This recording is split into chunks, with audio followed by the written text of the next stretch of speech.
मतदाताओं के अधिकार तथा धमकी से बचाने के उपाय। प्रस्तावना। लोकतंत्र की सबसे बड़ी ताकत मतदाता होता है। भारत जैसे विशाल लोकतांत्रिक देश में हर नागरिक को ये अधिकार प्राप्त है कि वो बिना किसी भय, दबाव या लालच के अपने पसंदीदा प्रतिनिधि को चुन सके। मतदान केवल एक प्रक्रिया नहीं, बल्कि नागरिकों की संप्रभु शक्ति का प्रतीक है।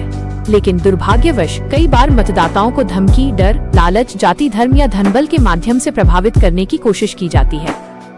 ऐसे में यह जानना अत्यंत आवश्यक हो जाता है कि मतदाताओं को कौन कौन से अधिकार मिले हुए हैं और वे धमकी से कैसे बच सकते हैं। 1. मतदाता कौन होता है? मतदाता वो नागरिक होता है जिसकी आयु 18 वर्ष या उससे अधिक हो, जिसका नाम मतदाता सूची वोटर लिस्ट में दर्ज हो, जो भारत का नागरिक हो। मतदाता लोकतंत्र की नींव है। एक मत देश की सरकार, नीतियों और भविष्य को तय करने में महत्वपूर्ण भूमिका निभाता है। 2. भारत में मतदाताओं को मिलने वाले प्रमुख अधिकार। 2.1 मतदान का अधिकार। भारत के प्रत्येक नागरिक को सार्वभौमिक वयस्क मताधिकार प्राप्त है। इसका अर्थ है हर वयस्क नागरिक को वोट देने का समान अधिकार है और इसमें जाति, धर्म, लिंग, भाषा या आर्थिक स्थिति के आधार पर कोई भेदभाव नहीं किया जा सकता। 2.2 स्वतंत्र और निष्पक्ष मतदान का अधिकार। मतदाता को ये अधिकार है कि वो बिना डर, दबाव या प्रलोभन के मतदान करे। कोई भी व्यक्ति या संगठन उस पर प्रभाव नहीं डाल सकता। यदि कोई मतदाता को धमकाता है तो ये कानूनी अपराध है। 2.3 गोपनीय मतदान का अधिकार। मतदाता को ये अधिकार प्राप्त है कि उसने किसे वोट दिया, ये पूरी तरह गोपनीय रहेगा। मतदान कक्ष, वोटिंग कंपार्टमेंट में कोई भी उसके साथ मौजूद नहीं हो सकता। यह अधिकार मतदाता को मानसिक स्वतंत्रता देता है। 2.4 NOTA none of the above का अधिकार। यदि मतदाता को कोई भी प्रत्याशी पसंद नहीं है तो वह नोटा बटन दबा सकता है। यह उसकी असहमति का लोकतांत्रिक तरीका है। 2.5 मतदाता पहचान पत्र वोटर आईडी का अधिकार। हर मतदाता को वोटर आईडी कार्ड प्राप्त करने का अधिकार है, जिससे उसकी पहचान और मतदान सुनिश्चित होता है। 2.6 चुनाव संबंधी जानकारी पाने का अधिकार। मतदाता को प्रत्याशी की शैक्षणिक योग्यता, आपराधिक रिकॉर्ड, संपत्ति का विवरण और राजनीतिक दल की नीतियों को जानने का अधिकार है। यह जानकारी पारदर्शिता को बढ़ाती है। 3. मतदाताओं को दी जाने वाली धमकियां -1 गंभीर समस्या। 3.1 धमकी के प्रकार।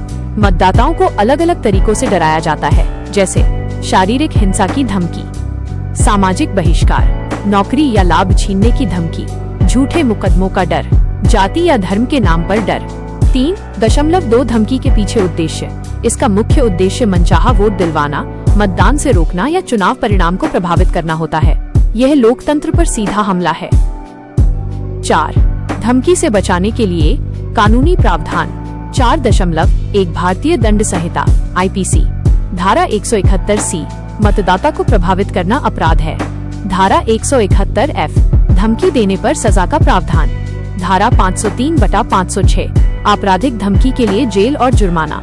4.2 जन प्रतिनिधित्व अधिनियम 1951। इस अधिनियम के अंतर्गत जबरदस्ती वोट दिलवाना और मतदान में बाधा डालना गैर कानूनी है। 4.3 चुनाव आयोग की भूमिका। भारत का चुनाव आयोग निष्पक्ष चुनाव सुनिश्चित करता है, आचार संहिता लागू करता है और शिकायतों पर त्वरित कार्रवाई करता है। अकेले मतदाता को डराना आसान होता है, समूह को नहीं। 6. मीडिया और सोशल मीडिया का उपयोग। धमकी की जानकारी मीडिया तक पहुंचाएं, लेकिन अफवाहों से बचें। 6. चुनाव के दिन मतदाताओं के विशेष अधिकार। मतदान केंद्र पर सुरक्षा प्राप्त करना, वृद्ध, दिव्यांग और गर्भवती महिलाओं को प्राथमिकता मिलना, बिना किसी रुकावट के वोट डालने का अधिकार, किसी भी अव्यवस्था की शिकायत करने का अधिकार। 7. समाज और नागरिकों की भूमिका। लोकतंत्र केवल सरकार से नहीं चलता, समाज को भी सक्रिय होना होगा। धमकी देने वालों का सामाजिक बहिष्कार करना और ईमानदार नेताओं का समर्थन करना आवश्यक है। 8. मतदाता जागरूकता कार्यक्रम SVEEP। चुनाव आयोग द्वारा SVEEP systematic voters education and electoral participation जैसे कार्यक्रम चलाए जाते हैं, जो ग्रामीण और शहरी क्षेत्रों में मतदाताओं को शिक्षित करते हैं। 9. एक मजबूत लोकतंत्र की पहचान। सच्चा लोकतंत्र वही है जहां मतदाता निर्भय हो, चुनाव निष्पक्ष हो और सत्ता की असली चाबी जनता के हाथ में हो। निष्कर्ष, मतदाता केवल वोट डालने वाला व्यक्ति नहीं, बल्कि लोकतंत्र का निर्माता होता है। उसे डराना, धमकाना या खरीदना लोकतंत्र के विरुद्ध अपराध है। भारतीय संविधान, कानून और चुनाव आयोग ने मतदाताओं को अनेक अधिकार और सुरक्षा प्रदान की है। आवश्यकता है केवल जागरूकता, साहस और एकजुटता की। जब हर मतदाता निर्भय होकर मतदान करेगा, तभी देश सशक्त और लोकतंत्र मजबूत बनेगा।